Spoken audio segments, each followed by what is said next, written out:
Hello guys, कैसे हैं आप सब। स्वागत है आपका मेरे इस चैनल ईजे क्लासेस में। मैं हूं एजुकेटर ज्योति। और लास्ट वीडियो की अगर हम बात करें तो उसमें हमने पढ़ा था मैनेजमेंट की डेफिनेशन और मैनेजमेंट के फीचर्स के बारे में। और मैं उम्मीद करती हूं कि आपको वो वीडियो हेल्पफुल लगी होगी। और अगर आपने अभी तक वो वीडियो नहीं देखी है तो उसका लिंक मैंने अपने डिस्क्रिप्शन में डाल दिया है। आप उस लिंक पर क्लिक करके वो वीडियो देख सकते हैं। और स्टडी से रिलेटेड ऐसी और भी वीडियोस देखने के लिए आप मेरे चैनल को सब्सक्राइब कर सकते हैं। चलिए बात करते हैं हम आज के टॉपिक के बारे में, जो है objectives of management and importance of management. सबसे पहले हम बात करते हैं ऑब्जेक्टिव्स ऑफ मैनेजमेंट के बारे में। क्या आप जानते हैं ऑब्जेक्टिव्स क्या होते हैं? क्यों किसी भी ऑर्गेनाइजेशन के लिए ऑब्जेक्टिव ज़रूरी होते हैं? नहीं तो चलिए हम बात करते हैं ऑब्जेक्टिव्स के बारे में। अगर हम बात करें ऑब्जेक्टिव्स के बारे में तो ऑब्जेक्टिव्स का मतलब होता है उद्देश्य, टारगेट या पर्पस, जिसके लिए एक ऑर्गेनाइजेशन और उसके एम्प्लॉयज काम करते हैं। इसीलिए मैनेजमेंट में ऑब्जेक्टिव्स एक इम्पॉर्टेंट रोल प्ले करते हैं, क्योंकि ये ऑब्जेक्टिव्स ही होते हैं जिन्हें पूरा करने के लिए, अचीव करने के लिए सब काम करते हैं। ऑब्जेक्टिव्स ऑफ मैनेजमेंट हमारे 3 पार्ट्स में डिवाइडेड है। पहला organisational objective, second social objective, third personal objective. सबसे पहले हम बात करते हैं ऑर्गेनाइजेशनल ऑब्जेक्टिव के बारे में। ऑर्गेनाइजेशनल ऑब्जेक्टिव्स वो ऑब्जेक्टिव्स होते हैं जो एक ऑर्गेनाइजेशन खुद के लिए सेट करती है। ऑर्गेनाइजेशनल ऑब्जेक्टिव में पहला पॉइंट हमारा आता है सर्वाइवल। सर्वाइवल से हमारा मतलब है सर्वाइव करना लंबे समय तक के लिए। किसी भी ऑर्गेनाइजेशन के लिए ये बहुत ज़रूरी होता है कि वो मार्केट में लंबे समय तक अपनी जगह बनाए रखे और कॉन्टिन्यूसली अपने बिजनेस को उस मार्केट में रन करती रहे। नेक्स्ट पॉइंट हमारा आता है प्रॉफिट। किसी भी ऑर्गेनाइजेशन के लिए सिर्फ सर्वाइवल करना काफ़ी नहीं होता, प्रॉफिट अर्न करना भी बहुत ज़रूरी होता है, ताकि हम अपने ऑर्गेनाइजेशन के खर्चे पूरे कर पाएँ और जो कॉस्ट हम अपनी ऑर्गेनाइजेशन को चलाने के लिए खर्च कर रहे हैं हम उसे भी कवर कर पाएँ। नेक्स्ट पॉइंट हमारा आता है ग्रोथ। अगर हम अपनी ऑर्गेनाइजेशन को अच्छे लेवल पर देखना चाहते हैं और मार्केट में लंबे समय के लिए सरवाइव करना चाहते हैं तो हमारी ऑर्गेनाइजेशन का ग्रोथ करना बहुत ज़रूरी है। और सभी ऑर्गेनाइजेशन यही चाहती हैं कि वो डे बाय डे ग्रो करें और प्रॉफिट अर्न करें, ताकि वो लंबे समय के लिए मार्केट में अपनी जगह बनाए रखें। ये थे हमारे ऑर्गेनाइजेशनल ऑब्जेक्टिव्स। अब हम बात करते हैं सोशल ऑब्जेक्टिव्स के बारे में। अगर हम सोशल ऑब्जेक्टिव्स की बात करें तो हमारी ऑर्गेनाइजेशंस के लिए ये बहुत ज़रूरी होता है कि वो सोसाइटी के बेनिफिट्स और वेलफेयर का ध्यान रखें। और ये हमारी ऑर्गेनाइजेशन की रिस्पॉन्सिबिलिटी होती है कि वो हमारी सोसाइटी को किसी भी तरह का हार्म ना पहुंचाए और उसकी डेवलपमेंट करे। तो सोशल ऑब्जेक्टिव में हमारा फर्स्ट पॉइंट आता है जनरेशन ऑफ एम्प्लॉयमेंट। हमारी ऑर्गेनाइजेशन की ये रिस्पॉन्सिबिलिटी होती है कि वो हमारी कंट्री में, सोसाइटी में लोगों के लिए एम्प्लॉयमेंट जनरेट करे और हमारी सोसाइटी की और कंट्री की डेवलपमेंट करने में हेल्प करे। नेक्स्ट पॉइंट हमारा आता है quality products at reasonable prices. ये भी हमारी ऑर्गेनाइजेशन की रिस्पॉन्सिबिलिटी होती है कि वो अच्छी क्वालिटी के प्रोडक्ट्स सही प्राइसेस में सप्लाई करे कंट्री में, ताकि लोग उन प्रोडक्ट को खरीद कर, यूज़ कर अपनी नीड्स और वांट्स को पूरा कर सकें। नेक्स्ट पॉइंट हमारा आता है फ्रेंडली इन्वायरमेंट।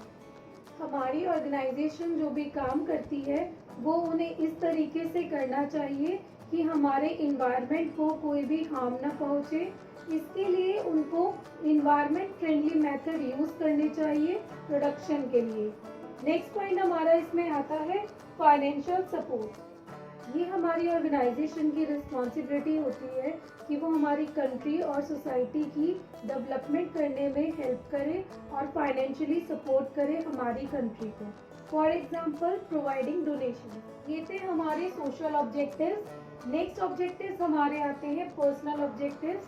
पर्सनल ऑब्जेक्टिव्स वो ऑब्जेक्टिव्स होते हैं जो हमारी ऑर्गेनाइजेशन में काम करने वाले एम्प्लॉयज़ अपने लिए ऑब्जेक्टिव सेट करते हैं।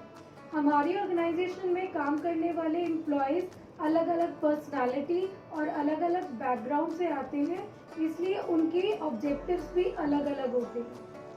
पर्सनल ऑब्जेक्टिव में फर्स्ट पॉइंट हमारा आता है फाइनेंशियल नीड्स। फाइनेंशियल नीड्स हमारी वो नीड्स होती है जो मॉनेटरी नीड से रिलेटेड होती है। मॉनेटरी नीड से हमारा मतलब होता है सैलरी, प्रॉफिट या पर्क्स जो एम्प्लॉय अर्न करता है अपनी ऑर्गेनाइजेशन में काम करके। नेक्स्ट पॉइंट हमारा आता है सोशल नीड्स। सोशल नीड से हमारा मतलब होता है एक एम्प्लॉय का अपनी ऑर्गेनाइजेशन में सोशल स्टेटस होना। सब यही चाहते हैं कि उनके अपने कोवर्कर्स के साथ अच्छे रिलेशन हो और उनका सोशल रिलेशन और सोशल स्टेटस अपनी कंपनी में अच्छा हो।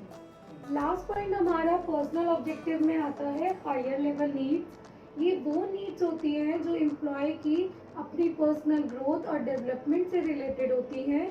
अगर एम्प्लॉयज़ ने अपनी पर्सनल ऑब्जेक्टिव्स को अचीव नहीं किया तो एम्प्लॉयज़ का इंटरेस्ट कम हो जाता है अपने काम को लेकर। आज हमने जाना ऑब्जेक्टिव्स ऑफ मैनेजमेंट के बारे में। ऑब्जेक्टिव्स ऑफ मैनेजमेंट में हमने 3 चीज़ें पढ़ी। पहली organizational objective, second social objectives, third personal objectives. Organizational objectives में हमने सर्वाइवल, प्रॉफिट और ग्रोथ के बारे में पढ़ा। सोशल ऑब्जेक्टिव्स में हमने generation of employment, quality product at reasonable prices, friendly environment और फाइनेंशियल सपोर्ट के बारे में पढ़ा। उसके बाद हमने पर्सनल ऑब्जेक्टिव में फाइनेंशियल नीड्स, सोशल नीड्स और हायर लेवल नीड्स के बारे में पढ़ा। बिना ऑब्जेक्टिव्स के कोई भी ऑर्गेनाइजेशन या एम्प्लॉय काम नहीं कर सकता, क्योंकि यही वो टारगेट और ऑब्जेक्टिव्स होते हैं जिनके लिए एम्प्लॉय काम करते हैं। अगर कोई टारगेट ही नहीं होगा तो वो किस लिए अपना काम करेंगे। इसलिए हमारी ऑर्गेनाइजेशन चाहे छोटी हो या बड़ी, ये बहुत ज़रूरी होता है कि वो अपनी ऑर्गेनाइजेशन के लिए ऑब्जेक्टिव सेट करे, चाहे वो पर्सनल हो या वो सोशल हो या फिर वो ऑर्गेनाइजेशनल हो। आई होप आपको ये टॉपिक अच्छे से समझ में आ गया होगा। आइए अब हम बात करते हैं इम्पॉर्टेंस ऑफ मैनेजमेंट के बारे में कि क्यों हमारी ऑर्गेनाइजेशन के लिए मैनेजमेंट ज़रूरी होता है। आइए अब हम जानते हैं इसके बारे में। मैनेजमेंट हमारी ऑर्गेनाइजेशन के लिए बहुत ज़रूरी होता है, क्योंकि मैनेजमेंट की वजह से ही हम अपनी ऑर्गेनाइजेशन में सब काम सही मैनर में कर पाते हैं। 90% बिजनेस इसलिए फेल होते हैं क्योंकि उनके बिजनेस में, उनकी ऑर्गेनाइजेशन में मैनेजमेंट की कमी होती है। इसीलिए मैनेजमेंट हमारे बिजनेस और ऑर्गेनाइजेशन के लिए बहुत ज़रूरी होता है, ताकि हमारा बिजनेस ग्रो कर पाए और लंबे समय तक सरवाइव कर पाए। Anything minus management is nothing. अगर हम किसी भी काम में से मैनेजमेंट को हटा देंगे तो हमारा कोई भी काम कभी पूरा नहीं हो सकता। इसीलिए हमारे जो एक्सपर्ट्स होते हैं वो कहते हैं कि अगर हमें कोई भी काम पूरा करना है, चाहे वो डेली लाइफ में हो या प्रोफेशनल लाइफ में हो, उसके लिए मैनेजमेंट का होना बहुत ज़रूरी है। आइए अब हम जानते हैं इम्पॉर्टेंस ऑफ मैनेजमेंट के बारे में। इम्पॉर्टेंस ऑफ मैनेजमेंट में हमारा पहला पॉइंट आता है अचीविंग ग्रुप गोल्स। सभी ऑर्गेनाइजेशन में सभी एम्प्लॉयज़ मिलकर काम करते हैं ताकि उनकी ऑर्गेनाइजेशन ने जो ऑब्जेक्टिव सेट किए हैं, जो गोल सेट किए हैं, वो उनको अचीव कर सके। ये हमारे मैनेजर्स की रिस्पॉन्सिबिलिटी होती है कि वो अपने एम्प्लॉयज़ को सही तरीके से डायरेक्ट कर सके, ताकि उनके एम्प्लॉयज़ जो उन्होंने अपनी ऑर्गेनाइजेशन में गोल सेट किए हैं उनको अचीव कर सके। नेक्स्ट पॉइंट हमारा आता है क्रिएट्स अ डायनामिक ऑर्गेनाइजेशन। हमने अपनी पिछली वीडियो में पढ़ा था मैनेजमेंट के फीचर्स के बारे में, और मैनेजमेंट का एक फीचर होता है कि मैनेजमेंट डायनामिक एनवायरनमेंट में काम करता है। डायनामिक का मतलब होता है चेंजेस, और हमारी ऑर्गेनाइजेशन में सिचुएशंस के अकॉर्डिंग चेंजेस होते रहते हैं। हमारी मैनेजमेंट हमारे एम्प्लॉयज़ को हेल्प करता है उन चेंजेस को अडेप्ट करने में और एक डायनेमिक ऑर्गेनाइजेशन क्रिएट करने में। नेक्स्ट पॉइंट हमारा आता है इंक्रीजेस एफिशिएंसी। मैनेजमेंट हमारा हेल्प करता है प्रोडक्ट की कॉस्ट रिडक्शन में और सही काम सही समय पर पूरा करने में। जिससे हमारे एम्प्लॉयज़ इफेक्टिवली और एफिशिएंटली काम कर पाते हैं ऑर्गेनाइजेशन में। नेक्स्ट पॉइंट हमारा आता है अचीविंग पर्सनल ऑब्जेक्टिव्स। हमारी ऑर्गेनाइजेशन में अलग अलग पर्सनालिटी और अलग अलग क्वालिफिकेशंस के लोग काम करते हैं, जिनके सोचने का तरीका, काम करने का तरीका अलग अलग होता है और मैनेजमेंट उन्हें हेल्प करता है अपने पर्सनल ऑब्जेक्टिव्स अचीव करने में। हमारे मैनेजर्स का ये काम होता है कि वो अपने एम्प्लॉयज़ को इस तरीके से मोटिवेट करें ताकि वो अपने ऑर्गेनाइजेशन के ऑब्जेक्टिव्स जो होते हैं वो और उनके जो पर्सनल ऑब्जेक्टिव्स होते हैं वो दोनों अचीव कर पाए। नेक्स्ट पॉइंट हमारा आता है डेवलपमेंट ऑफ सोसाइटी।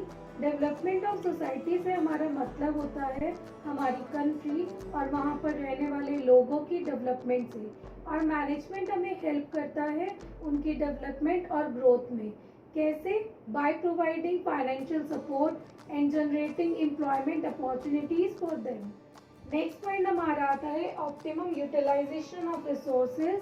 मैनेजमेंट हमें सिखाता है और हेल्प करता है कि किस तरह से हम रिसोर्सेज को बेस्ट मैनर में यूज़ कर सकते हैं बिना किसी रिसोर्सेज को वेस्ट किए हुए। मैनेजर्स इसके लिए बहुत सारी प्लानिंग करते हैं और रिसोर्सेज को ऑर्गेनाइज करते हैं सही तरीके से ताकि हम अपने रिसोर्सेज को यूज़ कर सकें सही मैनर में और अपनी ऑर्गेनाइजेशन के लिए प्रॉफिट अर्न कर सकें। ये थी हमारी इम्पोर्टेंस ऑफ मैनेजमेंट। इससे हमने ये समझा कि क्यों हमारी ऑर्गेनाइजेशन के लिए मैनेजमेंट ज़रूरी होता है। मैनेजमेंट हमें हेल्प करता है हमारे ग्रुप गोल्स को अचीव करने में, क्रिएट करने में हमारे एक डायनेमिक ऑर्गेनाइजेशन को, हमारी एफिशिएंसी जो होती है एम्प्लॉयज़ की उसको इंक्रीज करने में, हमारे जो पर्सनल ऑब्जेक्टिव्स होते हैं एम्प्लॉयज़ के उनको अचीव करने में, और हमारी सोसाइटी की डेवलपमेंट में भी वो हेल्प करता है, और हमारी जो रिसोर्सेज होते हैं उसे सही तरीके से और बेस्ट मैनर में यूज़ करना भी मैनेजमेंट ही सिखाता है। आई होप आपको ऑब्जेक्टिव्स ऑफ मैनेजमेंट और इम्पोर्टेंस ऑफ मैनेजमेंट अच्छे से समझ में आ गया होगा। अगर आपका इस वीडियो से रिलेटेड कोई डाउट है या कोई सजेशन है तो आप प्लीज़ मुझे कमेंट सेक्शन में लिखकर बता सकते हैं। तब तक के लिए आप इस वीडियो को लाइक कीजिए और अपने दोस्तों के साथ शेयर कीजिए। अब हम मिलते हैं अपने नेक्स्ट वीडियो में नए टॉपिक या नए टिप के साथ। तब तक के लिए अपना ध्यान रखिए।